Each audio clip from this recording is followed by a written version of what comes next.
let's see, we have Paige Leitman, Ben Heisler, and Jay Africa. We're doing a CCC Designer AMA. And so without further ado, I will let everyone introduce themselves. Jay, why don't we start with you? Hi, good morning, everybody, or good afternoon, good evening, depending on what time zone you're in. My name is Jay Africa, and I'm a Los Angeles Dungeon Master, former local coordinator of my community here in Los Angeles, and former regional coordinator for the U.S. Far West region for the D&D Adventurers League. I've written several CCCs at this point, and I've also written one of the Season 5 Storm King's Thunder DDAL adventures. Currently, I believe I have 3 CCCs available on the DMs Guild. By the end of the year, I will have premiered 4 or 5 more. I've kind of lost track, and I've got a few more on the horizon. Beyond my adventure writing exploits, I also do cartography, graphic design for the various adventures, and various folks out there in the RPG industry. And I am also a sometimes actor, theater designer, and musician. Awesome. Paige, how about you? All right. My name is Paige Leitman, and together, my husband and I have produced 9 CCC mods, 3 of which are on the DMs Guild, 3 of which will be on the DMs Guild any minute, and the other 3 will be on the DMs Guild sometime in the future. We write and create in the Elmwood area of the Moonsea. Let's see. We wrote 502, The Black Road for Season 5. We'll each be writing an adventure for Season 8. Ben, why don't you take up there? Sure. My name is Ben Heisler. I am along with Paige, we're both Atlanta area con coordinators, DMs, and people active in the community. So in addition to the Elmwood series, the Black Road that Paige mentioned, I also had a CCC premiere recently that I collaborated with Fenway Jones on. It's a Red War CCC called Left, Black, and Blue, and it premiered at GenCon. So just a couple weeks ago. Paige and I, outside of the D&D area, have both written for the Cyberpunk Chronicles Living campaign. And then in addition to that, I'm writing 811 Poisoned Words. I'm writing another Red War CCC to premiere at Secret Mission Con 2019, which is going to be called Heart of Stone. I'm collaborating on a bunch of other CCCs with folks, and I'm also going to be a guest author and instructor for Ashley Warren's writing course that she does. In addition, I host the D&D Roundtable with my good buddy Ginny Loveday, and Ben and I and some friends of ours are going to be in a new actual play podcast called Feats and Fables, which should be dropping sometime in the next couple of weeks, their first show. You guys are busy. You know it. In addition, we both have 40 or 50-hour-a-week jobs. Who needs hobbies, right? Right? So, let's see. So tell me in the audience, what is CCC? And whoever wants to pick this up can run with it. So con-created content is basically adventures that can be written for conventions, game stays, and other such events that give a more customized and local flair that's really approachable and can be tailored toward the group you're playing with. The flip side is that they are kind of exist outside of canon, but are still fully Adventurers League compliant, and all the rewards count, and you can unlock exciting items that you can't normally get in other modules. Additionally, the neat thing is they represent an effort by the hometown group to tell a story. And that story might be told in 3 mods, or it might be told in 12 mods, but it's something that local area has of their very own that they can then share nationally, internationally. Awesome. Right, and as Ben mentioned, they are all Adventurers League legal. They can be played within the scope of the Adventurers League. Many of them actually interact with various Adventurers League adventures, and so they'll have characters and settings that call back to previous seasons or the current season, for that matter. And also, a lot of them take place in settings that are not commonly found in the Adventurers League adventures. So CCC authors have been given an entire region of the Forgotten Realms to write in, the Moonsea region, and that actually encompasses quite a large swath of land. And so it gives CCC authors a lot of freedom to explore different places that may not have been explored in previous seasons and previous seasons' adventures. And then one last thing is that Baldman Games and GenCon have specific CCC regions that are allowing them to tell stories that will be outside of the normal scope. So Baldman Games has the Moonshae Isles, and GenCon has the Border Kingdoms? Border Kingdoms, yep. Border Kingdoms. So there'll be exciting new regions that we'll get to see, that those different groups will be able to create a rich tapestry of NPCs and stories that can all link together. Can you tell us anything about where those regions are, kind of the history of them? I sadly cannot. I just know that they exist. Yeah, no worries.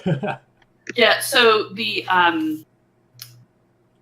Moonshae Isles are isles to the far west of Faerun. They're kind of off the coast from Waterdeep, Neverwinter, that area, and they tend to have a very, I'm trying to pull up a map, they tend to have a very almost druidic, Celtic, primitive feel to them. And so far, the major adventures have focused on relations with elves, with the Dark Fae, and with werewolves, and with various dwarf tribes. They're kind of misty, gloomy places. It's really cool. I like their stuff a lot. Eric Mingy is kind of one of the driving forces behind that. Nice. And I don't know anything about the Border Kingdoms. Does anyone know? I know that there's a guide to the region available on the DMG because I own it, but I haven't read it yet. There's a lot to read when you start really delving into the DMG. Right. Yeah, I mean, it's just such a big world now, considering, we've got all of the Forgotten Realms, the hardcovers, we've got the Border Kingdoms and the Moonshae Isles guide now. And of course, for the Adventurers League, Eberron is opening up and we're getting the Eberron guide. There's just so much lore to poke your head into and look around into as well. Absolutely. All right, so if you guys are ready for some questions, I have some from the audience. Alrighty. I don't Sounds know if good. I'll ever be ready, but sounds great. So imaginary friend, I'm not sure whose imaginary friend, but one of our imaginary friends has asked, CCC has several restrictions that normal adventurers lack. Do you find these do you find these have to be worked around, or they generally rarely are an issue? So, my first response to that is, what limitations are those? I assume there are limitations like stat blocks can't be altered; they have to be taken from specific resources. Sure. The big ticket characters can't be extremely or egregiously messed with. That kind of thing. So, in the stuff we've written, we have made liberal use of reskinning things. So it's like, hey, we're going to say that this is the deep sea Meryl elf who is super evil, but their stat block is exactly like a deep scion. Except instead of having psychic blast, describe it as like they're blowing a conch shell that does the big AoE that the deep scion does. There's a lot of monsters out there. Reskinning them isn't too hard. Not found an issue. This is Jay speaking. I've not found an issue with any of those limitations because they do give you the opportunity to augmenting a monster or reskinning a monster with a sidebar. And so I use a lot of like legendary actions and layer actions to make otherwise standard monsters unique. And yeah, a lot of just flavor text, a lot of flavorful descriptions in the body text when you're introducing the monster or the NPC or the character. It goes a long way. And, of course, the text to kind of empower the DM to make this a unique and interesting experience as well. Gives DMs a lot of freedom to be able to take those standard elements and really make them their own. In addition, there are not so few monsters out there that you can't use them as written. Like, very few people, at least in my experience, want to play an adventure because it's got a certain monster in it. They generally want to play an adventure because they've heard it's fun, or it's cool. Right. Or there's a cool puzzle. Yeah, like with the Monster Manual and Mordenkainen's Tome of Foes and Volo's Guide to Monsters, and plus with the Adventurers League adventures themselves having very unique things, there are a lot of monsters to plumb for whatever theme adventure you might be trying to accomplish, whatever story you're trying to tell. And also, I've seen some adventure authors pull mechanics from the Dungeon Master's Guide, or create just interesting mechanics of their own to support whatever story they're trying to tell. And that can also go a long way in making an adventure feel interesting and unique, or making an aspect of a story feel unique. Sure. And then the last thing I wanted to add was that if you have a vision that you can't, that the limitations are stopping you from getting to, generally the admin are super helpful if you go, well, I'm trying to do this, but I'm up against this wall. And usually Alan or Bill or Travis or other admins will be quick to respond to those with, well, why don't you just do this? Or you can't change A, but you could add B or modify C to get that same effect. And so there's a lot of really good support that I found from the admin side when facing those limitations. Absolutely, I will agree with that, and I'll echo that sentiment as well. The admins are really, really fantastic to work with as far as CCCs go. So I guess the only other thing that I could ask to expand this question would be, you are limited, as far as your region, even though you've kind of been given this huge area, and then now it's kind of expanding for certain writers. Have you ever found an issue, if you have an idea, you're like, hey, this is a great concept, and I have to fit it into this space that is the Moonsea? So here's the thing. One of the old organized play campaigns took place in one city. And they had a lot of adventures just in that one city. So that's why we took Elmwood, which is a little tiny town on the Moonsea, and have started building around it. For those of you who can see my screen, here's a map of kind of what we consider laughingly the Elmwood metro area. We've added little hamlets and towns, and this is not a huge area. Each square is 5 miles. But within this tiny area, we can put a lot of interesting stuff going on. So I haven't really found it to be a problem. In fact, all of these towns, I think, are Ben's creation. Mm-hmm. Now, admittedly, a lot of those are either hamlets that support Elmwood or are hideouts of bad guys that are well known, because it's part of Elmwood 2.1, where it's an investigation and you're going around finding clues and talking to people and knocking on or kicking in doors. And I think it was very smart for Wizards and the admins to give the Moonsea area to the realm of CCCs, because it's got such broad terrain. There's such a vast range of terrain that you can use, and so you can pretty much create any kind of adventure in the Moonsea area. My region, the Los Angeles area, our primary location for our CCCs is the small rough and tumble frontier town of Ilrafon. It's actually pretty far south. It's probably on the southernmost portion of the allowed region. But because of that, we get to explore certain locations like the Dragon Reach and the Sea of Fallen Stars. We've kind of gone.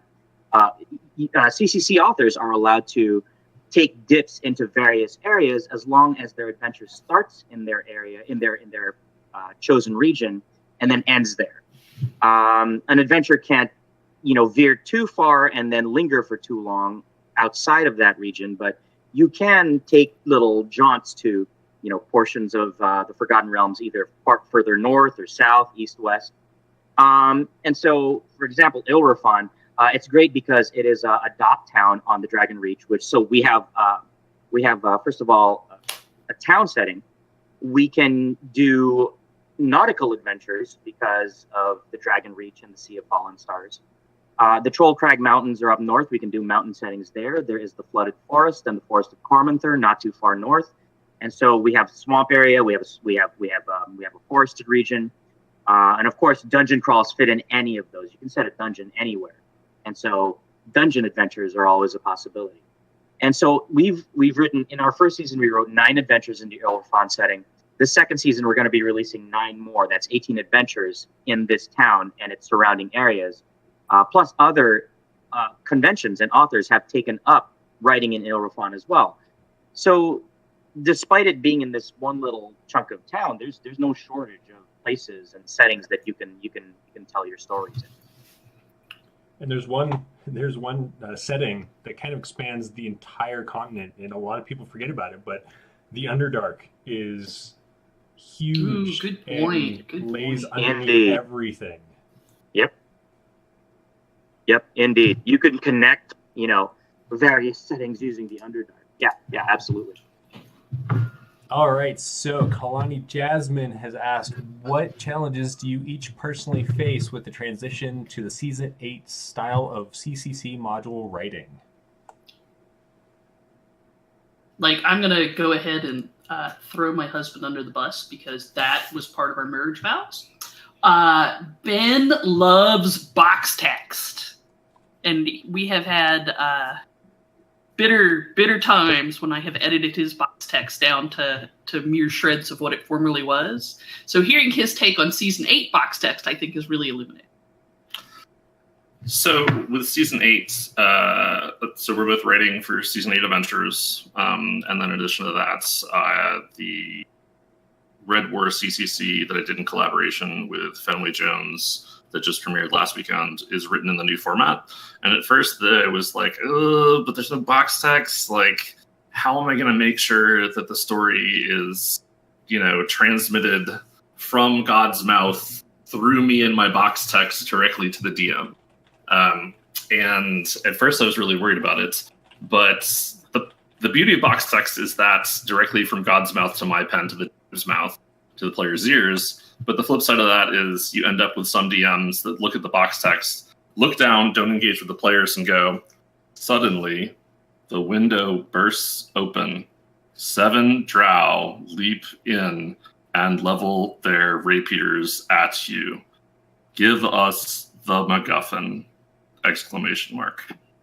So, when I think of it that way, I think getting rid of box is fabulous. And so when Fenway and I got together, I was like, hey, let's do the Season 8 version. Let's follow those that were still in development, which was exciting because I'm not even sure that our finished product that premiered actually followed everything the way it was supposed to. But that's what editing's for before it gets onto the DM's Guild.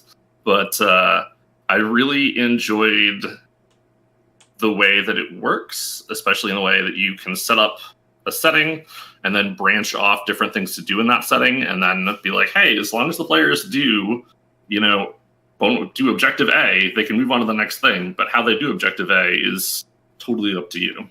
And it's really freeing to write because you don't have to be like, okay, well now what if the PCs have, a spell that obviates this challenge? What if the PCs have this other thing that is going to make it super easy, or what if they all have this thing that makes it super hard? I just have to trust the DM that they're gonna take the challenge that I've got that's part of the story and will either face it, completely overcome it, obviate it, or have to find a way around. And it's great. It's a lot of fun to write for, and I have really enjoyed it, and I look forward to writing more. Awesome. Jay, do you have anything to throw in, or shall we move to the next question? Frankly, all of the adventures that I've written so far have been in the seasons 1 through 7 format. My next slew of adventures is going to be written for season 8, obviously. I've edited a couple of adventures that are in season 8. And yeah, I agree. I think the box text challenge is going to be the toughest one for me. But also, when I write adventures, I tend to be pretty set piece heavy. And so there's a lot of guidance that I throw in when dealing with those set pieces. And it's not, I'm not saying that I have the set piece dictate the character's actions. I mean, I try to make sure that players have as much agency as they can get within those set pieces. But at the same time, it's going to require a shift of thinking on my part, figuring out how to guide players and DMs, for dealing with these set pieces, while writing in a much more pared down format. And yeah, like Ben said, making sure that the descriptions, or rather that the appearance or the description of a place is properly transmitted. That's probably going to be the thing that I will wrestle with the most. But I'm looking forward to it. I'm looking forward to, writing in a format that gives everybody, the DM and the players, more agency to really make the adventure unique and to make the experience something that they want, and to make the stories theirs. That's always something that I've grappled with too, is how do I make, if I get a concept from a particular story lead or from an organizer saying, okay, this is what we want the adventures to be, looking at that and saying, okay, I got to make sure that this adventure is player facing, so that it's not about the NPCs and not about the locations. It's about how the adventurers are crafting themselves and their backgrounds and their stories around that. So building on that question, Connie expanded and said that she asked because she's writing her next CCC in the season 8 style. It seems daunting to provide the necessary information in a single page without resorting to the box text. Do you have any suggestions for that? My big suggestion would be using the general features sidebar and just, giving the DM tools to describe the area themselves, just making sure that they have all the appropriate dimensions and all the appropriate features that are, pertinent. And I think just as DMs, or excuse me, as authors rather, just make sure that whether or not you have, obviously you're not going to have the box text, but just make sure that you point early on in whatever chapter or scene or act or part you're writing for, make sure you point encapsulate for the DM what things they need to hit and where they can find that information.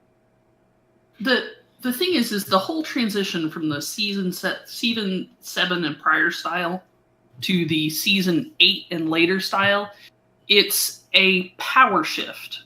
The more the authors get to write, the more power the authors have. The more the DMs have to extemporize or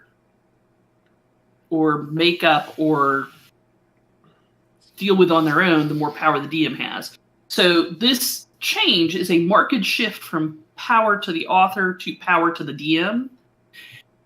And that's really hard on authors. It's really hard on DMs who have been DMing in the season 7 and prior style. We're all going to struggle some to write for it, to DM it, to learn how to change our expectations for what we hope to see in an adventure. In the end, I think it's going to be good because the DMs are there with the players. The DMs are there looking the players in the eyes, and you have to trust that DM knows their stuff and can determine what those players are going to think is fun. Because as an author, we like to think we know what's fun, but in a large sense, the DM is there in the trenches. They know what's going on. So we have to just trust the DMs to run a good game. Yes, some DMs are not going to do that. There's sadly a lot of DMs out there that still need to grow and develop their skills. And maybe this is a chance for those DMs who've been overly reliant on what says. Well, I don't know, it's not in the mod anywhere. To spread their wings, learn how to extemporize, and develop their game. It's going to require a lot of adjustment. Change is always a little bit hard, but I think this is honestly better. I think it's going to grow us a better crop of DMs. I agree. And just expanding, sorry, on what you'd said, Paige. I've gotten some adventure outlines that are really tight and really filled with a lot of detail. And again, looking at those, my big question is, how do I make this player facing? I got into a discussion with with a few other authors actually about this recently. And the conclusion that I sort of came up with, the way I articulated my feelings for it is, the more detail you include, the more detail an author includes as far as, locations and NPCs and background information goes, the less room there is for the DM to create his own world, and the less room there is for the players to make their own story. And so I think that overall, this shift to more giving the DMs more tools to craft the story around their players and help the players craft their stories around the adventure themselves, I think it's a very, very positive shift. Nice. So this is, building on the same question, and you might have kind of already answered it a bit, but let's see if you have any other information. Rogue Dice Roll asks, have you found any advantages or upsides in the transition to the Season 8 format? Yeah, I mean, the upside is that you boil down to what's most important. And this kind of builds off of the answer I was going to give for the last question. But you, instead of having a bunch of box text, instead of having a bunch of elaborate things or information about the NPC, you have to make every word count. Every word has to work for you and work hard to make your adventure tell the story. And that's why I was going to recommend that what they know and what the objectives are for the GMPCs or NPCs sections are super awesome, because I used to have bad guys that would have a paragraph of box text about what was important to them and how they were going to crush the enemies underfoot and all that. Instead, I write blah blah blah, the Imperious Red Wizard looks down on the PCs as mere things in his way, and that's all I have to do instead of writing a whole paragraph full of box text. And it's very freeing to just be like, well, I know how I would run it. I can't wait to see how other DMs run this thing. Also, speaking from the side as a DM, so at DragonCon, Ben and I just did DragonCon where we had, a couple of thousand D&D players. We did not end up running the Season 8 content. We were running some Guild Adept stuff in a special experience program. But the DMs that did run the Season 8 stuff were kind of blown away, and because it's a little harder to prep because you have to think a lot more. And I think an upside from a DMing standpoint is that, hey, you're going to be able to tell some new stories now. You're going to have more freedom rather than just following direction. And I think that's a solid upside. I think it'll be fun. Of the adventures that I've edited, I really like the structure of it.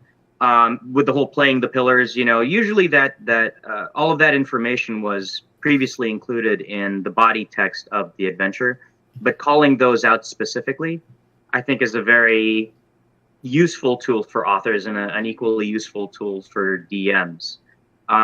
One thing that I am appreciating about this whole, about the whole idea of writing leaner, is that, and I'm just going to go ahead and launch into this from a financial point of view. As an author, you're sort of you get paid a certain amount. You make royalties off the DMs Guild. It's not necessarily great. I mean, I'm not becoming financially independent by writing these adventures. I'm doing them because I really love writing and I love them contributing to the community. But at the same time, conveying a story in the older style, sometimes I'm overwriting by several thousand words just because I really want to convey that. But I'm not necessarily getting paid anymore for that. And so exploring this whole idea of writing lean. And I know some of that's all on me. Some adventure authors are incredible writing efficiently and writing tightly within the scope of an adventure. But that's definitely a shift that I'm going to have to make, and I'm going to have to learn as well as an adventure author, is really honing in on. I mean, I think I'm okay at writing efficiently already, but I do have room to improve as far as that goes. And so I'm looking forward to exploring that within writing for the season 8 format. The other improvement that I see is that for the longest time, as DMs, particularly like for homebrew stuff, like before organized play, like if your party came up on a bunch of ogres, I'll tell you what's in this bag if you'll just let us pass. And the ogres are like, oh, I don't know what's in there. Something good, I promise. And you could trick them and get past them that way. Well, that was not really something that was incorporated into Adventurers League prior to season 8. Like, it was kind of incorporated, but it was rarely clearly said to the DM, if they bypass this encounter because they're smart or they roleplay well or they had the right tool for the job, give them full XP. Like, it was never said in black and white. So you had some DMs who were like, you know, you didn't kill the ogres, you're not getting the XP from the ogres. So now you have an important and explicit direction from the adventure itself. If you can trick the ogres to get around, you get full credit. Like, it just doesn't matter. You can get through it whatever way you want. Combat is not the only option. And I think it's really going to make the RP better, because I like the RP parts. I think it's going to make the RP better now that you are not bound to just murdering everything you come up against. I definitely agree with that. I've had DMs. I mean, XP is denying XP is rough. But you do get minimum XP for certain adventures. What I've had some DMs do is like, oh yeah, you didn't get the magic item. And that's rough. You don't get to go back and try to get that magic item again. So, you know, that's been a rough time. But yeah, I agree. I really like how this reward structure makes it less about that and more about playing the adventure and you know, building your characters around it. Yeah, and I kind of like, there's an interesting research project in looking at the evolution over the 35 years. So I'm 47 and I've been playing D&D since I was 11. So I've kind of seen all the things pretty much. And like the first edition or the first version of Castle Ravenloft, I think was 18 pages. It was just the castle, but it was 18 pages, and like that includes a map or two. And some point in time between that first version of Castle Ravenloft and 3.5, we started writing really long adventures. And I'm not sure how that happened or even why that happened. But in going to these kind of super short one-page encounters, it's almost like we're going to the D&D that I was running back when I was a teenager and had to just make stuff up. So maybe there's something good in there for old farts like myself to kind of see the D&D of our youth there.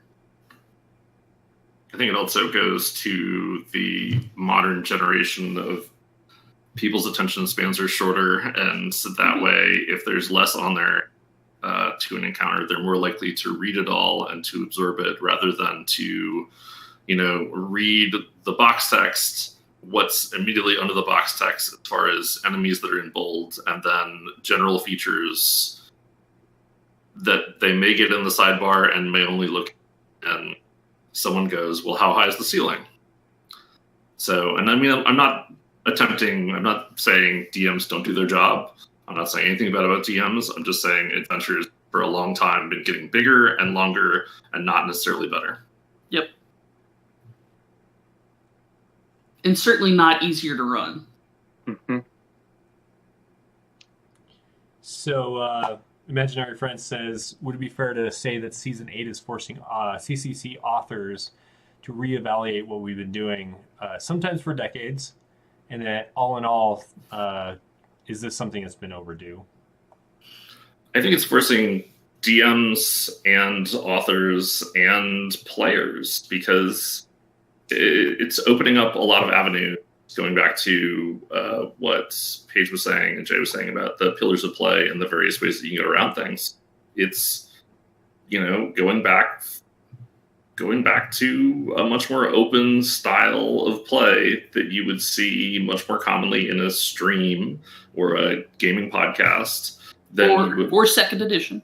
Or second edition. Now, I didn't play much second edition because I'm a little bit younger. But I think it's making it much more approachable for new players and also going back to the roots of older players. And I think players like me that started in 3.5 and played a lot of 4, where there was a lot of detail trying to capture those what-if scenarios, a lot of us are they're scratching our heads trying to figure out where, and having to embrace more of that improv and more of that tailoring to the table that we're at type of mentality, which I think is great. And I want to pick up from something Ben said about bringing in new players and particularly streamers. So, as I mentioned, I am absolutely ancient, and I am part of a generation that learned D&D at the kitchen table because either I bought the book, or a friend bought the book, or an older sibling bought the book. And that is not how D&D is getting taught these days. There are far more people that watch Critical Role than have older siblings that play D&D and taught the younger sibling. Like, that's just reality. Like, it is simply reality. So I think the hobby itself is changing, which is always hard on us old folks. But it's for the best, because if we don't bring in new players, this hobby will die. There's a certain point in time in 3.5, particularly, that the rules were so complex and so many books were involved that it was really hard to teach a new player. One of the greatest things about 5th is that it's dead easy for younger players and new players to learn. And with the streamers and Critical Role and Stranger Things and Big Bang Theory bringing kind of a pop culture focus to D&D, it is in our best interest for the good of the hobby and the continued development of the hobby to pay attention to these pop culture influences and sources of players. From an author point of view, I don't know if it's necessarily forcing authors to rethink the way the stories we want to tell. I mean, we may have to rethink how we tell those stories, but at the same time, if you look at the season 1 through season 7 adventures, there was a broad range of stories, a vast range of stories that people were able to tell using that format. I don't think that that's necessarily going to change with season 8. But yeah, how we let those details out, how we try to guide DMs to telling the story that we're trying to accomplish, to giving the players the experience we're trying to accomplish. That is definitely something that, again, myself and I'm figuring other authors out there are going to have to adjust to as far as writing season 8 adventures go. Nice. So this is a little step away from season 8, but still kind of in there.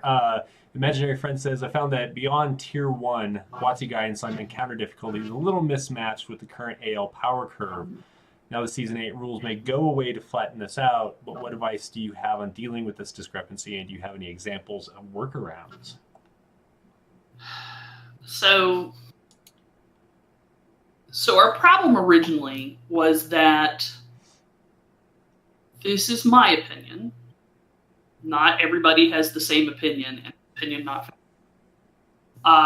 In my opinion, the page 82 DMG modifiers for encounter difficulty are not adequate for how D&D is played, particularly with the developments in Xanathar's Guide to Everything. I think the DMG, as written, builds encounters that are too weak. So a lot of people use Kobold Fight Club for encounter difficulty, which has modifiers that build encounters that are still slightly harder than the DMG, but I think are a little closer to the sweet spot. But I think as a game system, one of the weaker parts of 5th edition is how monsters are CR, how encounters are created. At tier 1, you see less of that because the characters are less powerful. But by the time you get to tier 4, it's just you're playing make believe. Like the CR mismatch with the PCs is epic in proportion. So I think part of that is endemic to 5e. It's not a season 7, season 8, season nothing. It's how the game. Having said that, we have gotten around the encounter guidance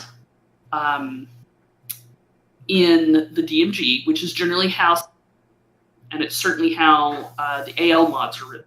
But we've gotten around that CR guidance by adding terrain features, traps, and other unstatted stuff to make the fights harder and challenging and feel better. Particularly since all of our Elmwood CC is tier 2.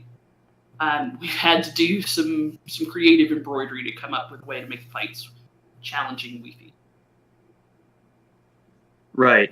And I agree that the encounter building rules in the DMG are, they're for the earlier sort of ages of 5th edition. And I myself do use Cobalt Fight Club to build my encounters. Generally thinking that, things that players are going to be more capable, or that their adventurers are going to be more capable of dealing with these encounters than the DMG might have. Adventurers, maybe not homebrew, but certainly DDAL. Right. Yeah. DDAL adventures, and a lot of CCCs actually are, they're written by, again, folks who've experienced Adventurers League play, pretty much since its inception, and so they've gotten a wrangle on encounter difficulty and such. But yeah, I agree. We're working around. I incorporate like various ways to try to deplete player resources throughout the course of an adventure before you get to combat. So traps and area effects and environmental effects, that sort of thing, they go a long way to make your players work just a little bit harder. And at the same time, obviously, just offer guidance to DMs if the players are having a hard time with this encounter or with this particular scenario. Give them some guidance on how to challenge players but not overwhelm them, so that the players have a good chance of overcoming an encounter, or have the chance of overcoming an encounter. Besides just what stats are on a page. I mean, the other thing too is that in my mind, the PCs are always going to win. They're always going to rescue the dragon. They're always going to slay the princess. And so the interesting thing in an adventure to me is to present the PCs with a terrible moral choice and then see what they do. Yes. Agreed. Yeah, absolutely. Give them a choice that sort of affects their character at a very fundamental and personal level.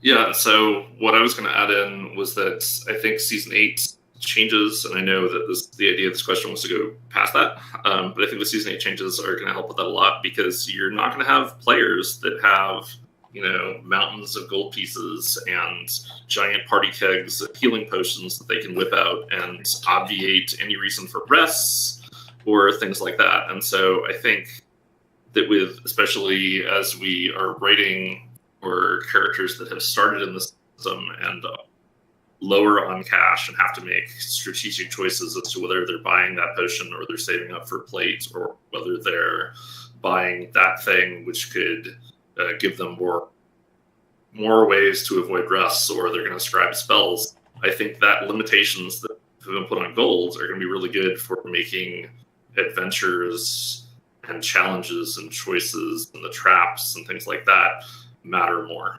Yeah, you're right. I hadn't thought of it. Yeah, agreed. Because I've played a lot of D&D at tier 3 and tier 4 where it's like, oh, well, we used a whole bunch of stuff and our 300 hit point barbarian is down to 12. He's just potion. We're just going to keep going. And it's just like, oh, all right, well, something's wrong here, because there should be some kind of offset for that, but there's not. If someone drinks 87 potions, has more money to buy 87 more 3 times over. Yep. All right, so next question. when you guys are in the writing process, do you ask for advice or feedback from other authors? And has that changed over your career writing CCCs or DDALs and whatever you're working on? So one of the benefits to being married to an bounce ideas off each other constantly, and I think that has made our adventures in general much better. In addition to having an in-house creative consultant and co-author, I have always looked to other authors to either help me playtest or to be like, hey, I'm looking to do this thing. Do you have any recommendations? And I found that I have a lot of devious friends who are willing to help me make things more difficult, more challenging, but more colorful and interesting. And one of the DMs and authors that really got me into the hobby, especially in 4th and 5th edition, that is not as involved as they used to be, was Sean Molly, who wrote some zingers, wicked zingers of adventures. When I am writing things, I will call him for consults, especially if there's anything puzzle related involved, because that man loves him some puzzles. And if I can find someone who is willing to give me, 15 minutes or a half hour, make my adventure that much better, just by having an outside viewpoint, then heck yeah.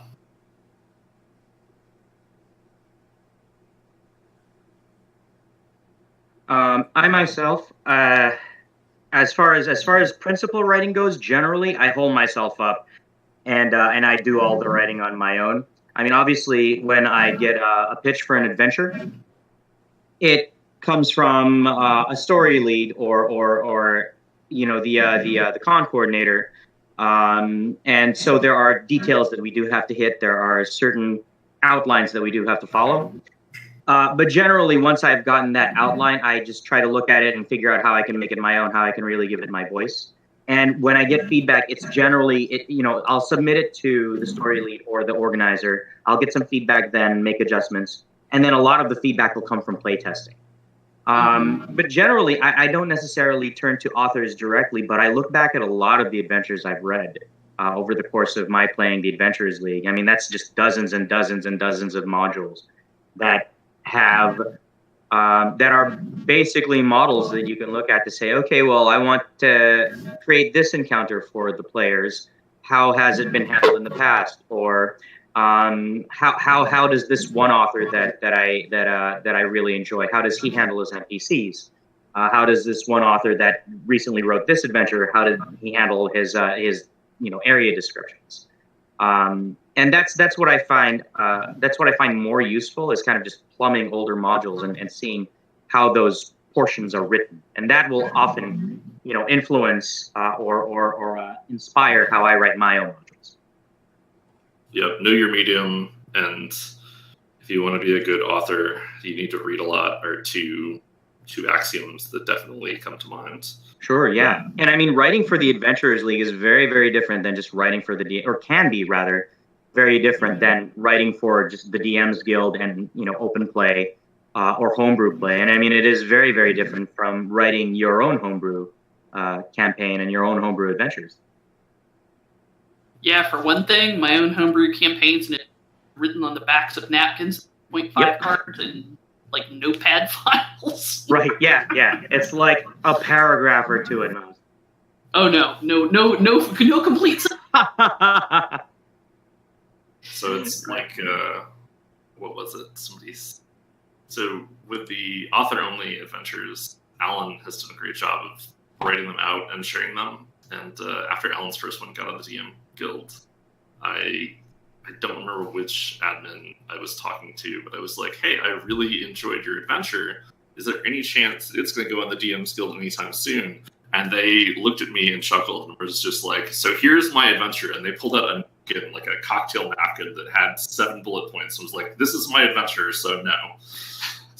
And I was like, oh, all right, well, that totally makes sense. And then one last bit on collaboration. I know that I've already run low on time, but one of the things that I found really exciting and awesome recently is that there are a lot more people embracing the CCC program. And a lot of people that are like, hey, I have this cool idea, but I don't know how to write for Adventurers League.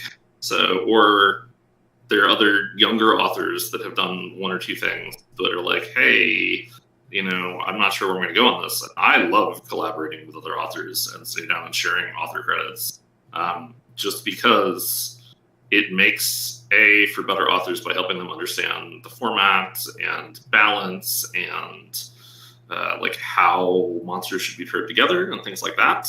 And it makes them better authors and makes their hobby better. And so I love doing that and lifting up others, because by doing that, we make a better community. Absolutely.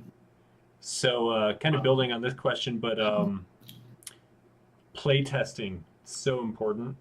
And playtesting for CCC can be problematic because you may not necessarily have a large group of people you can send it out to. How do you find playtesters for your CCC? So this shows you that I'm one of the old farts. I use Facebook.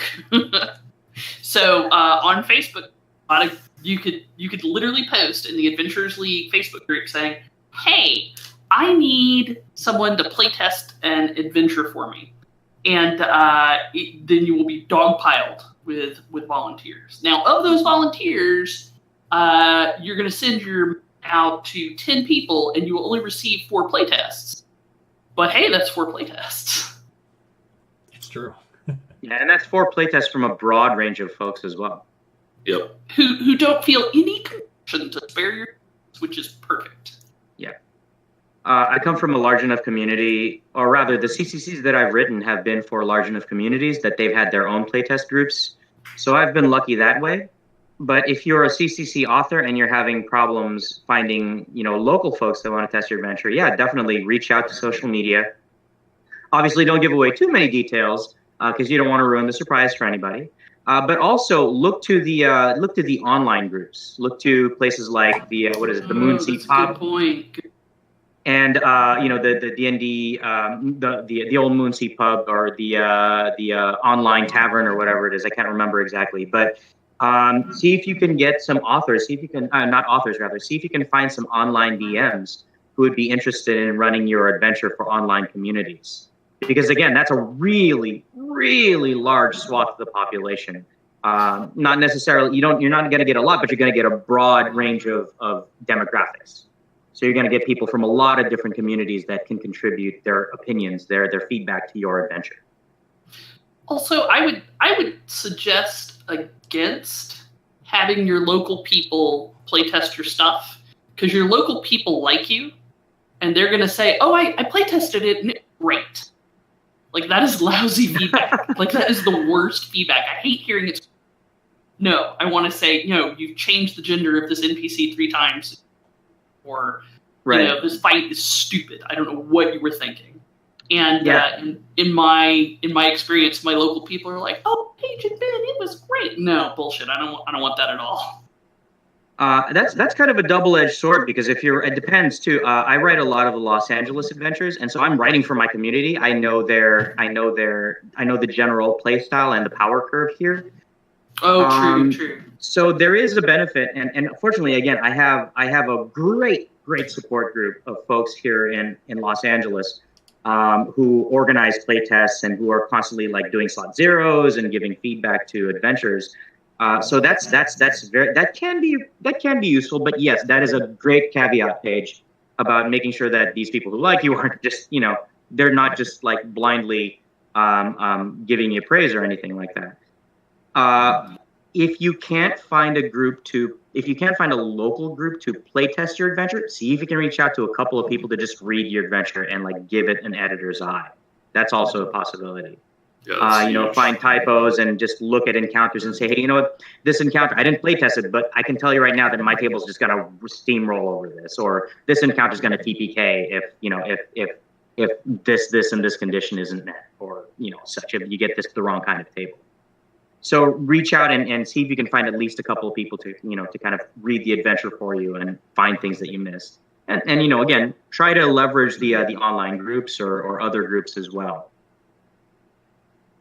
So the only thing I want to tag in on that is that when we do some of the playtest groups that we've worked with before, when we don't do a general call, but when we ask for someone we know is going to do a great job with it and is going to give us really good feedback, is not going to hold back any punches on what they and their players think about the encounters and things like that, is that we make sure that we give them something, whether it's cash so they can get pizza or sodas, or whether we can buy them some stuff on DM's Guild or something, because if someone's doing it for free, then their feedback is going to be at one level, but generally we found that even it doesn't have to be much, but it's that payment of, I really appreciate what you're doing, here's some money, then you tend to get back better because people treat it less like, oh, I'm just going to run this game and see what happens, but they're going to be paying attention. It's not about the amount of money, it's about that money changes hands, and it leads to what we found is, in general, better feedback and playtesting. Because no one should work for free. Yep. Especially if you're taking things that will make a better product. That's a very, very great point. And it's really amazing how much people appreciate food. Yeah, or even like DM's Guild credits, like you mentioned, Ben. That's, AL players are downloading adventures all the time, and can make their life a little easier. Well, that's a great show of appreciation. All right. Well, I think that is everything for this AMA. Jay, how do people find you on the internet? All right. If you have more questions or would like me to expand on other things that I've spoken about in this seminar, you can find me on Facebook. My profile is public. It's just J Africa. Feel free to find me, to find me there and send me a message or a friend request if you feel so inclined. I can also be found on Twitter at J Africa. And if you want to sort of keep track of my exploits in the D&D world, I push a lot on Instagram at Transplant Asian. Those are the primary places that you'll find me. Awesome. Paige, how about you? So you can find me on Twitter at Paige Leitman, and that's spelled PaigeLeitman. You can find me on Facebook with the same name. There's not any other Paige Leitmans out there. Also, if you go to the main 5th edition Facebook, I'm a moderator there. You can always grab a hold. Awesome. How about you, Ben? Sure. So you can find me on Facebook. So it's just Ben Heisler, but you can do Facebook/Ben K Heisler, and that's my profile. Little vanity there. And then my gaming Twitter that I'm most associated with is Zentarum, as in the Black Network, PR, all one word. So those are the best places to find me. And then you'll be able to find Paige and I by also finding Fables on Facebook and Twitter and all those places where you can listen to us play D&D and see how bad we are at it. And you guys are all published on the DM's Guild as well. Yep. Although our stuff is under Baldman Games, so it's difficult to find. If you look up Elmwood, you'll find it. Perfect. And if you want to look for my stuff on the DM's Guild, just look for the author J Africa. You'll generally find most of my stuff there. Nice.